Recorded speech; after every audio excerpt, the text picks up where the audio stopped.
ବାଲେଶ୍ୱର ଜିଲ୍ଲା ବନ୍ୟା ପ୍ରଭାବିତ ଅଞ୍ଚଳ ଗସ୍ତ କରିଛି ବିଜେଡି ପ୍ରତିନିଧି ଦଳ। ଭୋଗରାଇ, ବାଲିଆପାଳ ଏବଂ ବସ୍ତା ବ୍ଲକର ବନ୍ୟା ପ୍ରଭାବିତ ଅଞ୍ଚଳ ଗସ୍ତ କରି ସ୍ଥିତି ଅନୁଧ୍ୟାନ ସହ ବନ୍ୟା ବିପନ୍ନଙ୍କୁ ସେମାନେ ଭେଟିଛନ୍ତି। ବିଜେଡି ସୁପ୍ରିମୋ ନବୀନ ପଟ୍ଟନାୟକଙ୍କ ନିର୍ଦ୍ଦେଶ କ୍ରମେ ବରିଷ୍ଠ ବିଜେଡି ନେତା ସଞ୍ଜୟ ଦାସବର୍ମାଙ୍କ ନେତୃତ୍ୱରେ ପ୍ରତିନିଧି ଦଳ ବନ୍ୟାଞ୍ଚଳ ଗସ୍ତ କରିଛି। ବନ୍ୟା ବିପନ୍ନମାନଙ୍କୁ ରିଲିଫ୍ ସାମଗ୍ରୀ ମିଳୁଛି ନା ନାହିଁ ଏବଂ ପୁନରୁଦ୍ଧାର କାର୍ଯ୍ୟ ଠିକ୍ରେ ହେଉଛି ନା ନାହିଁ ସେ ନେଇ ବନ୍ୟା ବିପନ୍ନଙ୍କ ସହ ସିଧାସଳଖ ଆଲୋଚନା କରାଯାଉଛି।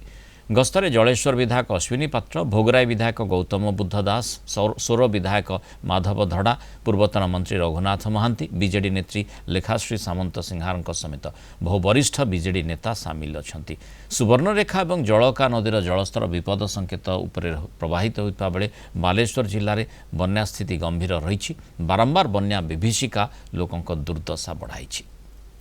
12 दिन हेलानी ये द्वितीय पर्यायर बन्या आसिला किंतु सरकार इमिडिएटली जोटा रिलीफ मेजर्स करिया कथा, फ्री किचन दबा कथा, चूड़ा गुड़ दबा कथा, सबु एलआई पॉइंट गोटे मध्य अवस्था रे नहीं, सबु एलआई पॉइंट 10-12 दिन हेलानी पानी भितर बुड़ीकी रही। मोटर स्टार्टर एवं पूरा एंटायर एलआई पॉइंट गुड़िक संपूर्ण भाव में किभली भाव रिवाइवल हम से गोटे रिवाइवल पैकेज कर।